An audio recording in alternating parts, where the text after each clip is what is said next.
Collector గారు వస్తున్నారు, MLA గారు వస్తున్నారు, మంత్రి గారు వస్తున్నారంటే చక్కగా అంత భోజనం బాగా పెడతారు. వీటి రోజుల్లో ఆకస్మిక తనిఖీ చేస్తే గానీ నిజం తెలియదు. సాంఘిక సంక్షేమ హాస్టల్లో మంత్రి డోల బాల వీరాంజనేయ స్వామి తనిఖీ చేస్తే దారుణమైన పరిస్థితులు బయటకు వచ్చినాయి. గుంటూరు దగ్గర నెహ్రూ నగర్లో కాలం చెల్లిన చిక్కీలు అంటే పప్పు చెక్కలు అనమాట.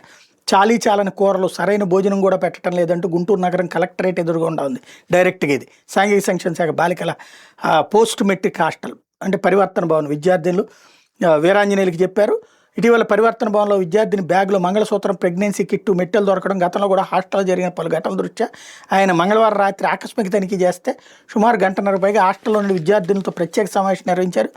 బాలికలు తమకు సౌకర్యాలు సరిగ్గా లేవని, బాత్రూమ్ నిర్వహణ కూడా సరిగ్గా లేదని మంత్రికి ఫిర్యాదు చేశారు. దీంతో బాత్రూమ్లు మరమ్మతులు చేయించాలని కలెక్టర్ తమీం అన్సారీ అని మంత్రి ఆదేశించారు. ఆ తర్వాత మీడియాతో మాట్లాడుతూ రాష్ట్రంలోని 1050 సంక్షేమ హాస్టల్స్ సర్వైలెన్స్ నిమిత్తం సీసీ కెమెరాల ఏర్పాటుకి టెండర్లు పిలిచామని, అట్లాగే సంక్షేమ హాస్టల్స్ మరమ్మతులకి 203 కోట్లు కేటాయించినట్టు చెప్పారు. అన్ని హాస్టల్లో ఆర్ఓ ప్లాంట్ల ఏర్పాటుకి పరిపాలన అనుమతులు ఇచ్చామని, 105 కోట్లతో 29 హాస్టల్స్ భవనాల నిర్మాణానికి కేటాయింపులు జరిగాయని చెప్పుకొచ్చారు. కాలం చెల్లిన చిక్కీలు సరఫరా చేసిన వాళ్ళ మీద చర్యలు తీసుకుంటామని చెప్పారు.